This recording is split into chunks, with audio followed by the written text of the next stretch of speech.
When does a boy become a man? Is it at 18, when they legally come of age? Is it when they get their first job? Is it when they buy their first house? In The Only Way I Know, elite rugby player turned coach Andy Farrell explores his transition into manhood and beyond. At just 16, Farrell was playing Premiership level rugby and also became a father. As a teenager, Farrell had the weight of the world on his shoulders, and yet he shows how he managed to become one of the most decorated rugby players in history, as well as coaching at the highest level against all odds. But how did he do it? By maintaining personal integrity, by being insanely resilient, and also by leaning on community and support systems. From a young age, Farrell had good character. He was generally thinking long term and had the big picture in mind. Early on, he discusses the importance of being a character on the field and earning the respect of your peers. But at the same time, he never let the social side of things get in the way of training. What's really interesting is that even at 16, he knew he wanted to coach. He said, even at the age of 16, I knew that I wanted to become a coach one day. From the age of 18, I started keeping notes about what I thought worked and what didn't from the top coaches I encountered. That's an insane amount of awareness from someone so young. He also faced imposter syndrome at many points. Some might say it wasn't always warranted. In rugby league, he had a strong track record and won awards. But when he switched to rugby union, a different code, the doubt might have been more understandable. He was moving to a different code of rugby and hadn't yet proven himself there. His base skill level was high, but he questioned if he was really ready. And it was tough. There was a lot of setbacks, there were injuries, and the transition wasn't easy. But despite everything,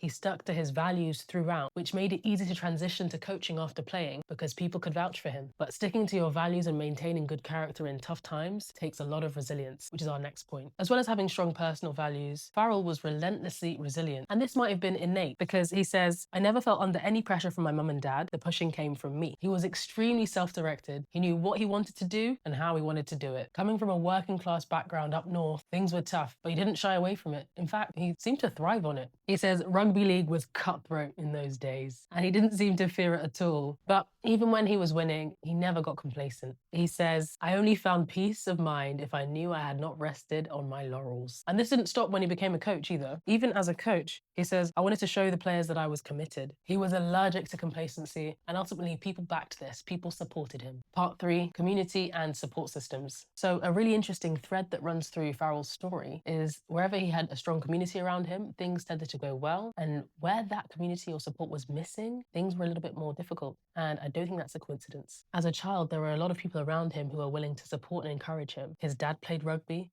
and his girlfriend, now wife's dad, played rugby too. And these people were willing to invest in his growth and his development, giving him advice and support and encouragement. When he started earning money from rugby, his parents put his first paycheck into an investment account for him. So again, they were supporting his future and actively helping build his future. And even at 16, when he got his girlfriend, now wife, pregnant, both sets of parents went very quickly from shock to support. So again, even in a difficult time, that community around him held firm. What's interesting is there was a point when he got offered a deal to play rugby in Australia, and he turned it down because he knew he'd be away from his support system. So he'd gone from passively benefiting from support and community to actively protecting it. But that all changed when he switched to rugby union and he moved. When he moved from the north of England to the south of England to play rugby union, he said, we were 4 hours away from our families and friends with 3 kids and little support. And that transition was tough. It was a very rocky point in his career. And it's hard not to wonder whether things might have gone smoother if there had been more people around him at that time who were part of his support system. Now, he's done incredibly well regardless. As a player, as a coach, he's gone to the highest level in both. But that pattern is just hard to ignore. Overall, this autobiography starts with a great coming of age story. Andy Farrell became a teenage father, navigated massive transitions, dealt with injury and doubt, and came out the other side with a flourishing career both as a player and a coach. His story comes down to 3 things: personal integrity, relentless resilience,